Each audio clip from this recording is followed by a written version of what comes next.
최근에 인류가 경험해 보지 못한 코로나를 겪으면서 전 세계 모든 나라들이 불행과 절망의 나락으로 떨어졌습니다.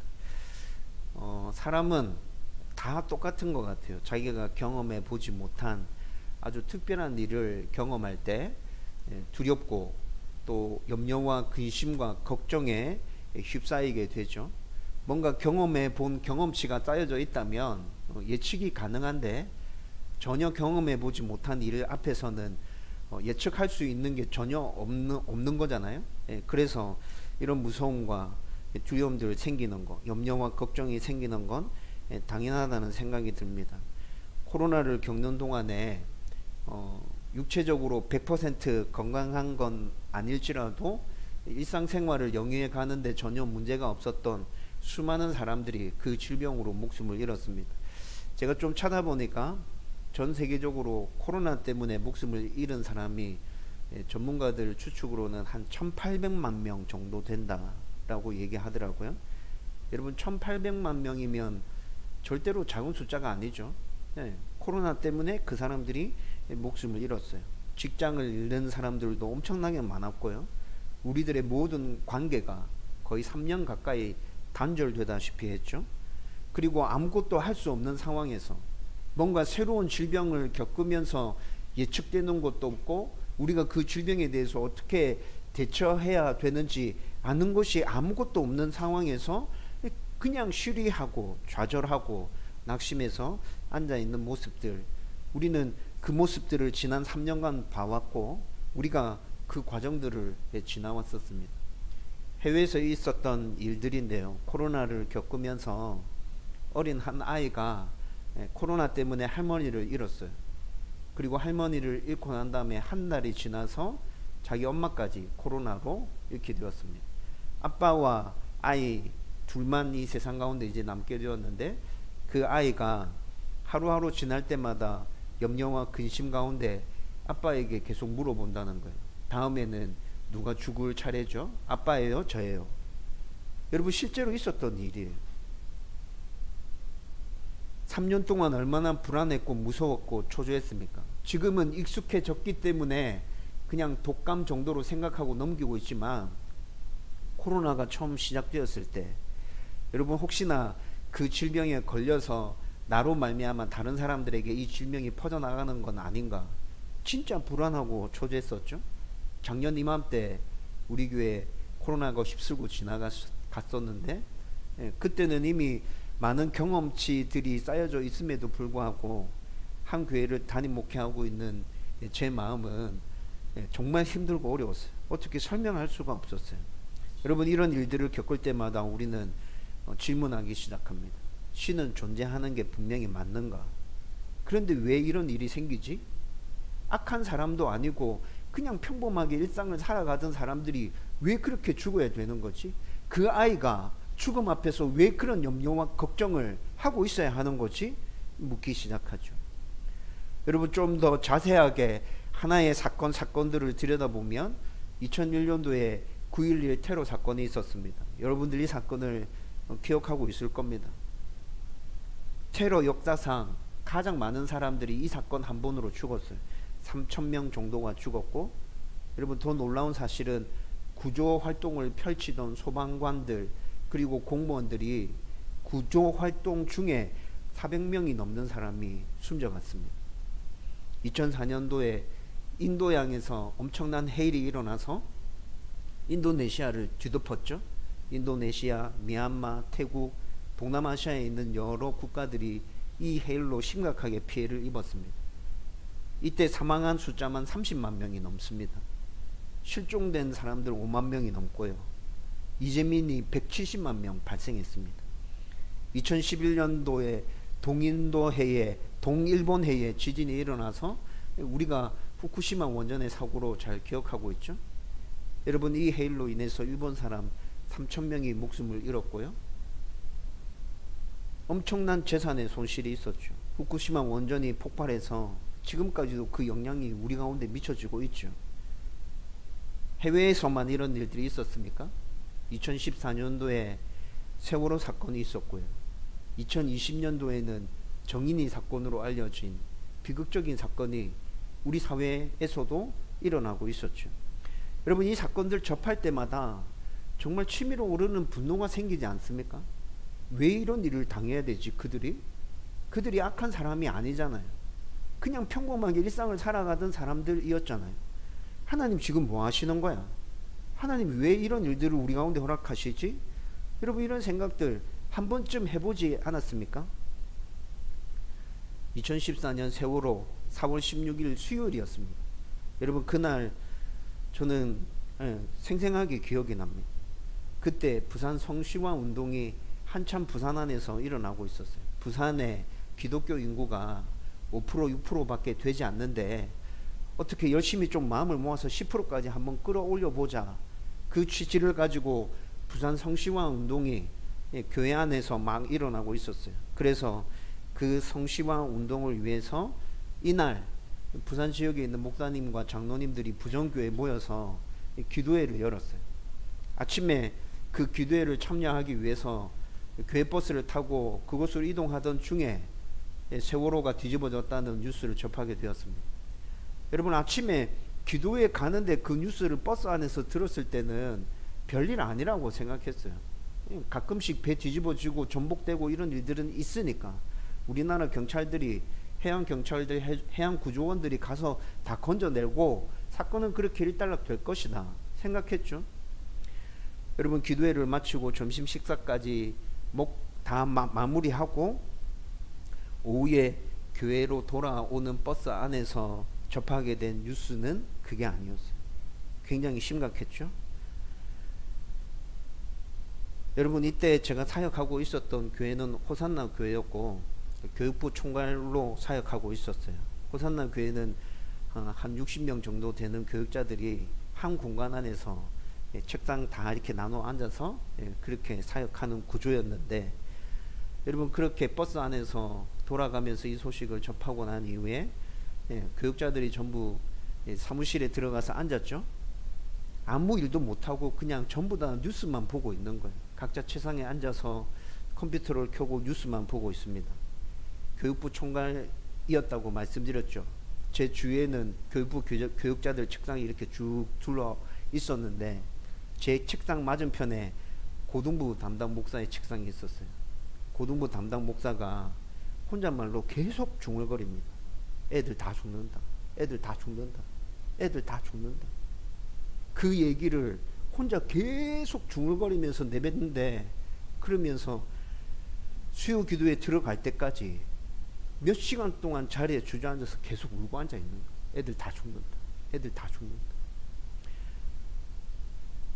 여러분, 이날이 수요일이었다고 말씀드렸죠. 그리고 며칠 지나서 주일이 되었습니다. 몇몇 목사들이 그 세월호 사건을 향해서 하나님의 섭리다, 하나님의 계획이다 설교하기 시작했습니다. 그리고 그 다음 주일날 또 비슷한 설교들이 교회에서 선포되는 일들이 있었습니다. 여러분, 저는 그 설교들을 들으면서 그 목사들의 입을 꿰매버리고 싶었어요.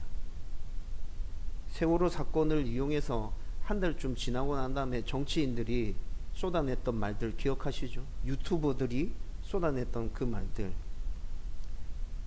목사임에도 불구하고 제 마음 가운데 이런 생각이 있었습니다. 저들이 똑같은 일을 당했으면 좋겠다.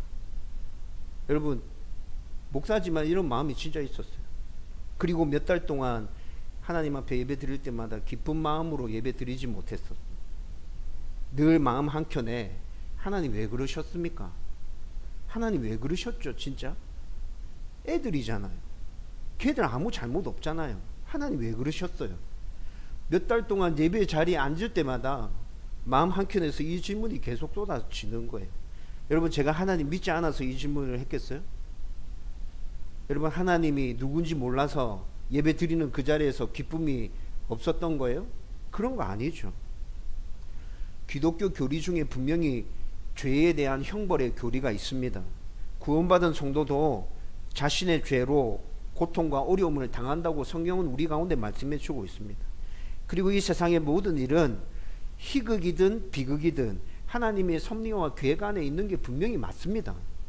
하지만 엄청난 사건과 비극적인 일을 만난 그 사람들 앞에서 여러분 이런 것들을 얘기해야 될 필요가 있을까요? 여러분 이런 것들에 대해서 먼저 얘기하는 것이 아니라 일단 그들의 아픔과 슬픔을 먼저 보듬어 줘야 하는 것 아닙니까? 그리고 난 다음에 시간이 지나서 왜 이런 일이 생기게 되었는지, 하나님께서 계획하고 있는 일들이 무엇인지 말할 수 있죠. 그런데 그렇게 말할 때조차도 우리는 그 아픔을 당했던 사람들을 배려하고 그 사람들을 품는 관점에서 이런 이야기들을 해야 되는 것 아닌가요? 이성적으로 생각해 보면 하나님이 어떤 분이고 우리가 어떤 존재인지, 지금 이 사회가 어떻게 돌아가고 있는지, 그런 부분에 대해서 이성적으로 생각해 보면 여러분 이런 비극이 왜 일어났는지 짐작할 수 있는 거리들이 너무 많아요. 어떤 상황 앞에서는 힘들고 아프지만 말하지 못할 것 같아요. 당연한 일이구나 라는 생각이 들기도 해요. 그렇지만 우리의 감정은 어떻습니까? 머리로는 이해되지만 마음으로는 어떻죠? 여전히 아프고 힘들잖아요. 여전히 괴롭잖아요. 두렵고 무섭지 않습니까? 슬프고 화나고 누군가에게 따지고 싶고 내 안에 있는 모든 것들을 다 쏟아내고 싶은 마음들 들잖아요. 여러분 그런데 참 다행하다라고 생각되는 부분이 있습니다. 성경을 읽어보니까 우리가 품고 있는 그 마음들 우리만 품고 있는 게 아니라 성경에 나타나는 수많은 사람들도 우리와 똑같은 마음으로 어렵고 힘든 일을 당할 때, 머리로는 이해되지만 가슴으로 받아들여지지 않는 그런 일들을 당할 때 이들도 똑같이 탄식하고 하소연하고 하나님 앞에 부르짖었구나. 그리고 한 걸음 더 나가 보면 하나님은 그들의 그 부르짖음과 그 탄식과 그 아픔에 대해서 뭐라 야단치고 혼내는 게 아니라 그냥 들어주고 계시는구나. 여러분 이런 모습들을 보면서 우리 하나님은 분명히 위로하고 회복시키시는 하나님이 맞다. 하나님은 우리의 아픔을 모르시는 게 아니구나. 우리의 마음을 보듬어 주시기를 원하고 계시는구나. 여러분 그런 생각이 든다고요. 우리는 앞으로 2달 정도 위로하고 회복시키시는 하나님에 대해서 집중적으로 말씀을 나누려고 생각합니다. 여러분 이 말씀을 함께 나누는 동안에 정말 여러분들 가운데 하나님의 위로와 그 회복이 풍성하게 넘쳐났으면 좋겠습니다. 여러분들 삶 가운데 어떤 어려움을 겪고 있는지 제가 잘 모릅니다. 구체적으로 어떤 문제가 있는지 이성적으로 생각해 봤을 때 정말 여러분들 가운데 어떤 문제가 있는지 저는 잘 몰라요. 당연하다고 생각되는 부분도 있을 거예요. 그런데 여전히 아프고 힘들잖아요. 누군가에게 하소연하고 싶고 말하고 싶잖아요. 이 말씀들을 통해서 하나님께 여러분들의 그 어려움과 아픔들을 얘기할 수 있고 하나님 주시는 위로와 격려가 풍성하게 넘쳐났으면 좋겠어요. 제 생각에는 위로와 회복의 하나님이라는 주제가 가장 잘 담겨져 있는 성경이 예레미야 애가라고 생각합니다. 여러분 예레미야 애가는 눈물의 선지자로 잘 알려져 있는 예레미야가 예루살렘의 멸망을 보고 지은 슬픔과 탄식의 시입니다. 슬픔과 탄식만이 이 시 안에서 가득하게 넘쳐나고 있어요. 그래서 대부분의 성도는 이 시에 크게 관심을 가지지 않습니다. 기껏해야 유대인들만 1년에 한 번 정도 예레미야 애가 전체를 회당에서 낭독하고, 그리고 이 말씀들을 붙들고 AD 70년에 로마 장군 티도에 의해서 예루살렘 성전이 다시 짓밟혔거든요. 그때 그 일을 회상하면서 우리 다시 그런 일들을 되풀이하지 말자. 여러분 기껏해야 예레미야 애가가 이 정도에서 읽혀지고 있다고요. 여러분 예레미야 애가를 가지고 아주 깊숙하게 말씀을 파헤치면서 강해 설교하는 목사님들의 설교 들어보신 기억이 있나요? 저도 예레미야 애가의 말씀을 잘 설교하지 않았던 것 같아요. 아마 제 기억에 남아있는 건 하나도 없고 예레미야 애가의 말씀을 지금 오늘 처음 설교하는 거 아닌가 싶은 생각이 들기도 합니다. 여러분 이런 말씀이 성경의 66권 중에 한 권으로 성경 안에 들어와 있다는 것도 참 놀랍죠. 아니 슬픔과 한탄으로 부르짖음으로 가득 차 있는 이 성경이 도대체 성경 안에 왜 들어와 있어야 하는 거지? 여러분, 아가서는 하나님이라는 단어가 한 번도 등장하지 않습니다. 아가서는 지금으로 치면 연애소설 같습니다. 그냥 읽어보면. 그래서 여전히 학자들이 아가서가 왜 성경에 들어와 있는가, 이 성경은 빼버려도 되는 것 아닌가 라는 논쟁이 지금도 일어나고 있습니다. 그런데 그 아가서와 더불어서 예레미야 애가가 성경 안에 들어와 있는 이유는 뭐야? 라는 토론들도 지금도 일어나고 있다는 거죠. 좀 전에 말씀드렸던 것처럼 예레미야 애가의 전체 내용은 슬픔과 아픔과 분노와 그들의 마음 가운데 있는 것들을 그냥 그대로 하나님 앞에 쏟아내놓는 이야기들로 가득합니다. 탄식입니다. 한탄입니다. 왜 이런 성경이 성경 66권 중에 한 권으로 포함되어져 지금 우리 가운데 읽혀지고 있을까? 그 이유는 하나님은 이성과는 따로 움직이기도 하는 우리의 감정을 이해하시고 잘 알고 계신다는 겁니다. 너희들 생각할 때 생각은 이렇지. 근데 지금 너희들 마음은 그렇지 않잖아. 내가 너희들의 그 마음을 알아. 내가 너희를 만들었잖아. 지었잖아. 여러분, 하나님께서 우리의 마음을 알고 계시기 때문에 어떻게 위로하고 격려하고 회복시켜야 할지 주님께서 알고 계신다는 말입니다. 그래서 예레미야 애가의 말씀으로 그냥 침묵 가운데서 하나님의 위로와 격려, 하나님의 회복을 우리 가운데 선사해 주고 계시다는 거예요. 여러분, 이 말씀을 가지고 우리는 다음 주까지 예레미야 애가 전체에 나타난 그 하나님의 위로와 회복하심, 격려를 함께 나눌 생각입니다. 우선 예레미야 애가가 왜 쓰여졌는지부터 그 배경을 알 필요가 있어요. 여러분, 예레미야 애가가 왜 쓰여졌느냐, 이 배경에 대해서는 예레미야서를 읽어보면 잘 설명되어져 있습니다. 주전 600년경에 BC 600년경에 남유다는 바벨론 제국 느부갓네살의 지배 아래에 있었습니다. 여러분, 그런데 남유다가 바벨론을 상대로 해서 반란을 일으킵니다. 멸망하기 직전에 멸망했던 그 근원적인 이유는 바벨론에 대한 반란이었어요. 여러분, 느부갓네살이 이 당시에 바벨론의 왕으로 있었는데 남유다가, 망해가는 나라가 반란을 일으켜서 싸우겠다고 덤비니까 가만히 있겠어요? 느부갓네살 왕이 대규모 병력을 남유다로 파견합니다.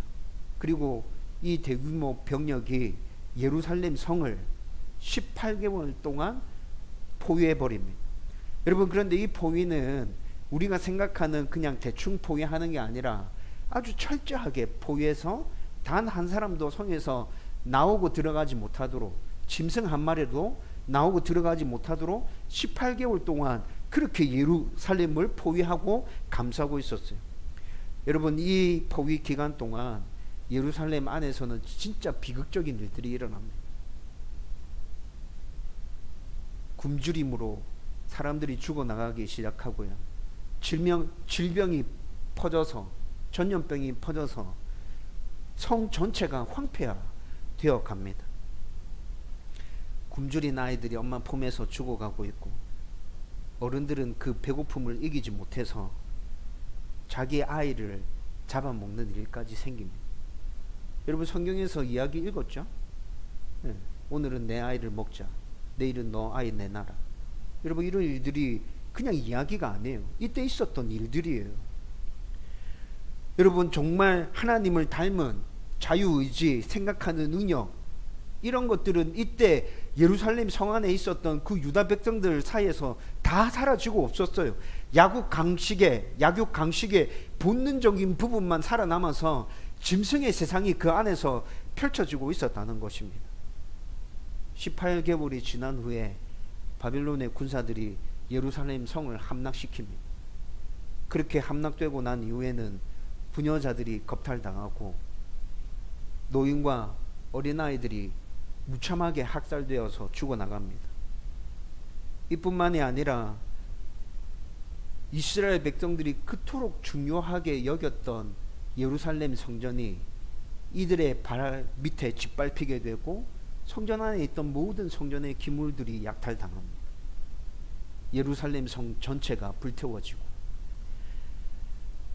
왕족과 귀족과 지식인들은 살아남았는데 수천 킬로미터나 떨어져 있는 바벨론의 노예로 다 끌려갑니다. 여러분, 이 모든 일들을 예루살렘에서 이때 이 당시에 살아가고 있던 예레미야가 직접 다 목격한 거예요. 여러분, 18개월의 포로 기간, 그 기간에 있었던 그 예루살렘 성 안의 비극과 참상들, 바벨론 군에 의해서 예루살렘 성이 함락되고 난 이후에 일어났던 그 학살의 현장들, 그리고 어쩔 수 없이 포로로 끌려갔던 그 모든 일들을 예레미야가 다 지켜보고 다 겪고 난 다음에 예레미야 애가의 시를 쓰고 있는 것입니다. 여러분, 그런 상황 가운데서 이 예레미야 애가가 쓰여졌다면 예레미야 애가에 등장하고 있는 이 한탄과 탄식과 부르짖음과 그 분노를 쏟아내는 그 모든 것들이 여러분 충분히 이해되지 않습니까? 야, 진짜 대단하다. 그냥 그 모든 상황들을 다 보고 살아남아 있다는 것만 해도 참 대단하다. 그 모든 분노의 감정들을 이렇게라도 표현할 수 있다는 게 참 대단하다. 여러분, 그 배경들을 이해하고 난 다음에 예레미야 애가의 말씀을 읽기 시작하면 여러분 정말 예레미야 이 선지자가 참 대단하다는 생각이 계속해서 듭니다. 이렇게 부르짖는 것 정말 당연한 일이구나 라는 생각이 계속 들죠. 예레미야는 예레미야 애가에서 예루살렘을 여인에 비유해서 이 시를 적어가고 있습니다. 여러분, 다른 성경도 읽어봐도 예루살렘을 시온의 딸, 처녀 시온이라고 묘사하고 있는 그런 표현들이 곳곳에 계속 나타나고 있어요. 그런데 예레미야가 1장과 2장 말씀을 쭉 읽어보면 예레미야는 지금 이 여인이 겁탈당하고 죽을 정도로 심하게 매맞았고 가지고 있던 모든 것들이 다 도둑에게 빼앗겼고 발가벗겨져서 그냥 길가에 버려져 있는 모습으로 묘사하고 있습니다. 그 모습을 그대로 서술해 가면서 탄식하고 분노하고 자기 안에 있는 그 슬픔과 아픔들을 지금 계속 쏟아내놓고 있는 거죠. 그리고 1장과 2장 말씀을 쭉 읽어보면 하나님께 호소합니다. 이 여인을 한번 봐달라고. 하나님 보이지 않습니까? 이 여인이 겁탈당한 게 보이지 않습니까? 매맞고 죽어가고 있는 게 보이지 않나요? 가지고 있는 거 다 빼앗기고 그냥 길바닥에 그렇게 내버려져 있는 모습이 하나님 보이지 않습니까? 하나님 좀 봐주십시오. 계속해서 부르짖고 있어요. 1장 9절 말씀해 보면 여호와여 감찰하소서. 1장 11절 말씀해 보면 여호와여 돌보시옵소서. 1장 20절에 보면 여호와여 보시옵소서. 2장 20절 말씀에 가도 여호와여 보시옵소서. 한번 봐달라고, 눈길을 한번 달라고, 관심을 한번 달라고 계속해서 부르짖고 있는 것이죠. 그런데 예레미야 애가 가운데서 하나님께서 이런 부르짖음에 대해서 응답하고 있는 모습이 단 한 번도 등장하지 않습니다. 하나님의 개입이 나타나지 않아요. 하나님뿐만이 아니라 이렇게 처절하게 죽어가고 있는 여인에 대해서 주위에 있는 사람들이 관심을 가져주지 않아요. 눈길 한번 주지 않는다고요. 그래서 그 모습 때문에 예레미야는 또 탄식합니다. 이 여인을 위로해 줄 자가 아무도 없구나. 1장 2절, 9절, 21절 말씀해 보면 그녀에게 위로하는 자가 없다고 말합니다. 1장 16절 말씀 보면 위로하는 자가 다 떠나갔다, 멀리 떠나갔다 라고 말하고 있어요. 여러분, 그런데 이렇게 비극적인 모습 앞에서 한탄하고 탄식하며 자기 모든 아픔을 다 쏟아내놓고 있는 예레미야가 왜 이런 일이 일어났는지 모르는 게 아닙니다. 왜 이런 일이 일어났는지 예레미야는 너무 잘 알고 있습니다. 5절과 8절 말씀 보면 분명하게 그 이유가 나타나거든요. 예레미야가 얘기합니다. 이 여인 가운데 왜 이런 일이 닥쳤느냐? 죄가 많기 때문에 그래. 하나님께 죄를 범했기 때문에 그래. 그래서 지금 이 여인에게 하나님께서 벌 내리시고 계시고 심판하고 계신 거야. 여러분, 예레미야가 이 사실을 알고 있다고요. 예레미야만 이 사실을 알고 있는 것일까요? 예레미야 예가서를 쭉 가보면 예레미야만 이 사실을 알고 있는 게 아니라 이 비극적인 상황을 당하고 있는 여인, 예루살렘에 살아가고 있는 이스라엘 백성들도 자기들에게 왜 이런 일이 닥쳤는지 알고 있습니다. 18절 말씀에 보면 하나님은 의로우신 분인데 내가 그 명령을 거역했기 때문에 나에게 이런 어려움이 닥쳐왔어. 예루살렘에 있는 성도들이 이렇게 얘기하는 거예요. 22절 말씀에 보면 나의 모든 죄악 때문에 내가 지금 심판을 받고 있는 거야.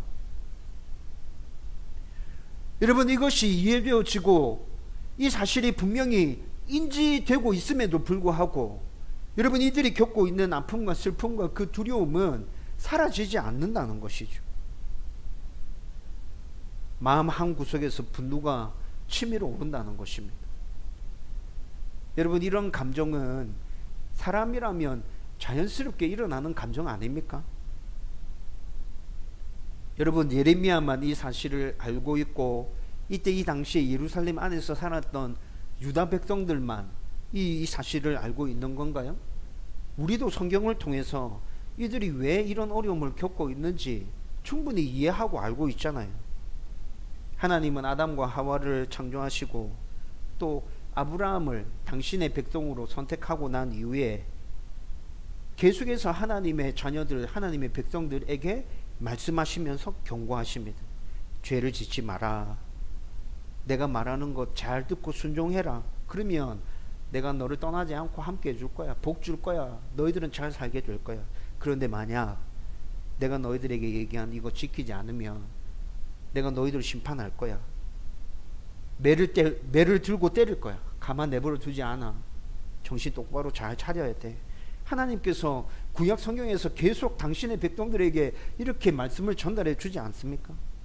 그런데 이스라엘 백성들은 그들의 창조주요 구속자인 하나님을 향해서 계속 배반하고 거절하고 거부하고 불순종의 모습들만 보여주고 있죠. 창세기부터 시작해서 예언서에 이르기까지, 말라기에 이르기까지 성경 모든 곳에서 구약 이스라엘 백성들의 이런 모습을 우리는 너무나도 많이 발견하잖아요.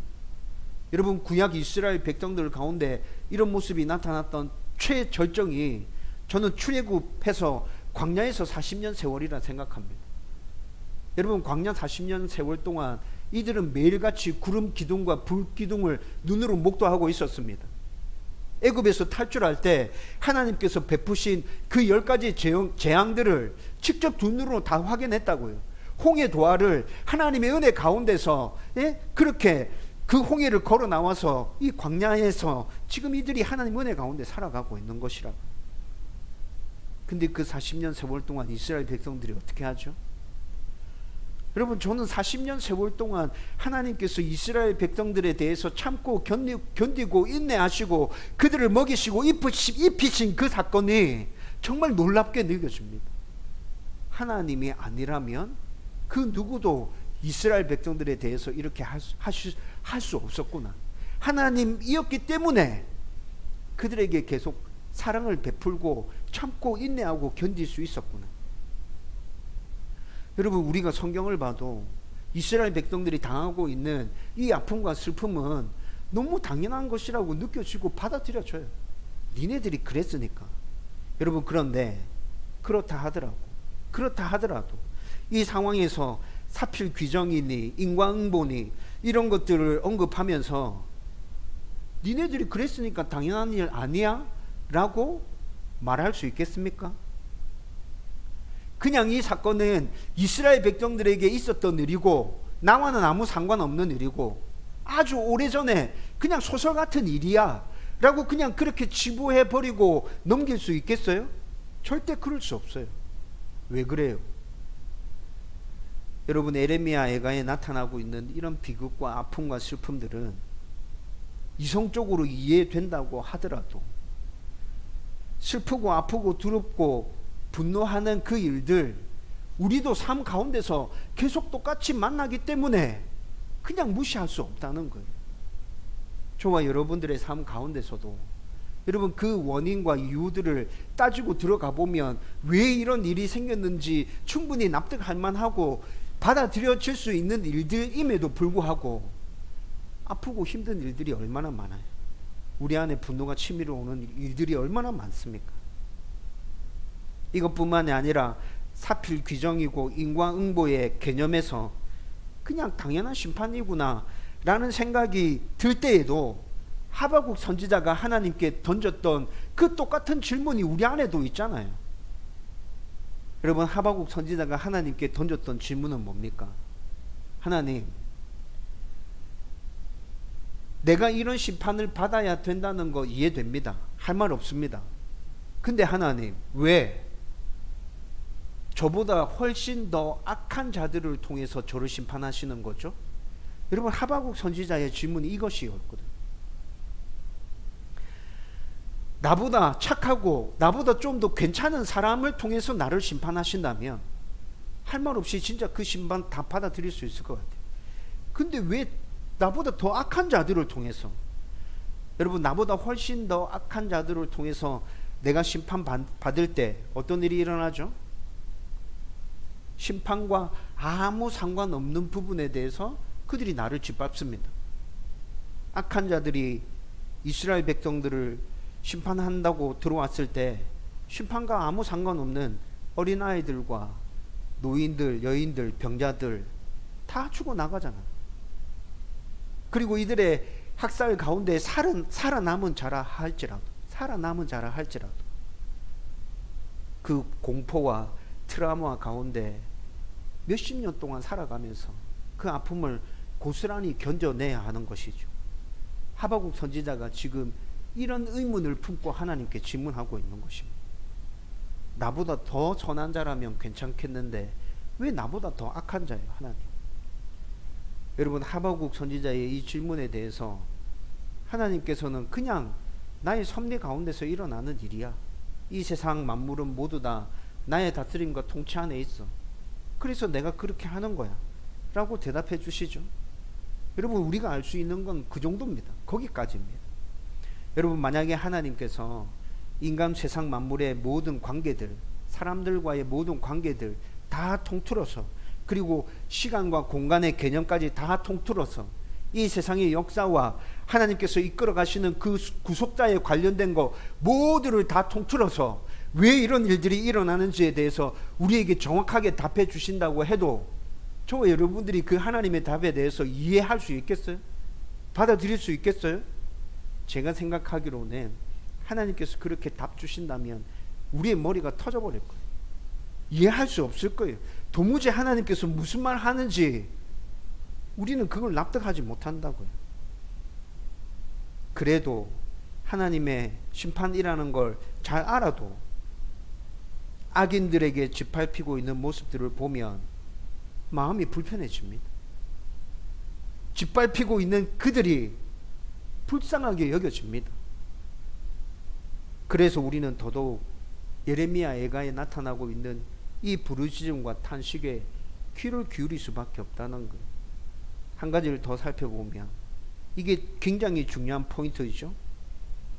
하나님이 예레미야 애가의 이 부르짖음과 탄식을 허용하고 계시다는 것입니다. 여러분, 설명해 드렸잖아요.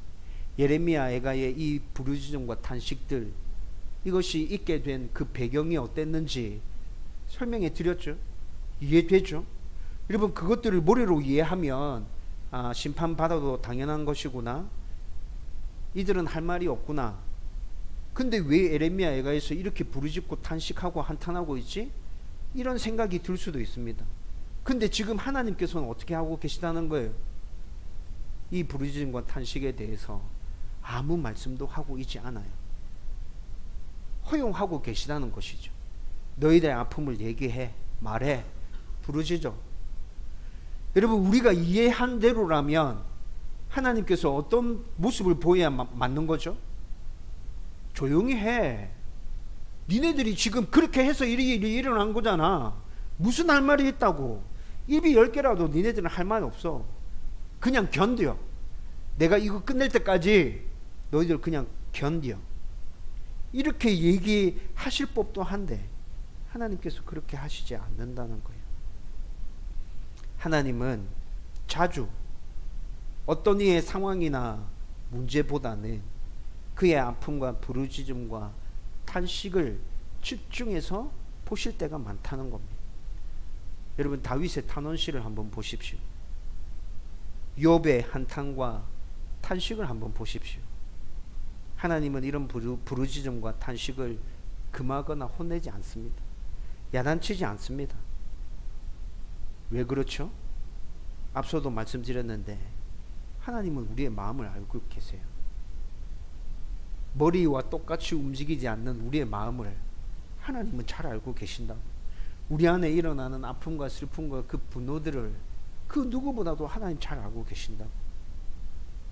원인이 어떻든 간에, 어떤 이유 때문에 이 일을 겪고 있든지 간에 그냥 그렇게 아파하고 힘들어하고 하나님께 울부짖는 당신의 백성들에 대해서 그냥 품어주고 보듬어주고 받아주고 싶은 마음을 하나님께서 가지고 계신다는 말입니다. 그렇게 다독거려 주시면서 우리가 회복되어서 스스로 하나님을 닮은 그 자유의지를 가지고 나에게 왜 이런 일들이 일어났고 내가 앞으로는 어떻게 해야 하는지 그렇게 생각하면서 우리가 더 온전한 하나님의 백성, 당신의 백성으로 굳게 서기를 하나님은 원하고 계신다.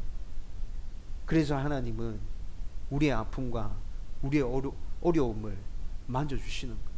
들어주시는 거예요. 품어주시는 거예요. 보듬어 주시는 거죠. 하나님은 분명히 위로와 회복의 하나님이심이 분명합니다. 저와 여러분들이 몇 달 동안 이 말씀들을 함께 나누는 가운데 이 하나님을 잘 이해할 수 있었으면 좋겠고 이 하나님을 여러분들의 삶 가운데 풍성하게 경험할 수 있었으면 좋겠어요. 이제 말씀을 정리하려고 합니다. 이유가 어떻든지 하나님은 우리의 아픔과 슬픔과 두려움에 휩싸인 그 탄식과 분노들을 잘 알고 계십니다. 그리고 그것들에 대해서 말할 수 있도록 허용해 주십니다. 말해라. 괜찮다. 내가 들어줄게. 하나님은 우리를 위로하시면서 회복시키는 분위기에 우리는 그분께 마음에 있는 모든 것들을 다 얘기할 수 있습니다. 여러분, 제가 기도에 대해서 얘기할 때 여러분들에게 자주 말씀드렸죠. 어른에게 얘기한다는 생각을 가지고 예의를 지켜서 마음 안에 있는 모든 이야기들을 하나님께 다 하십시오. 그게 기도입니다. 제가 자주 말씀드렸잖아요. 그렇죠? 여러분들 안에 있는 그 아픔과 그 슬픔과 그 분노들을 왜 자꾸 하나님 앞에서 얘기하면서 포장하려고 하죠?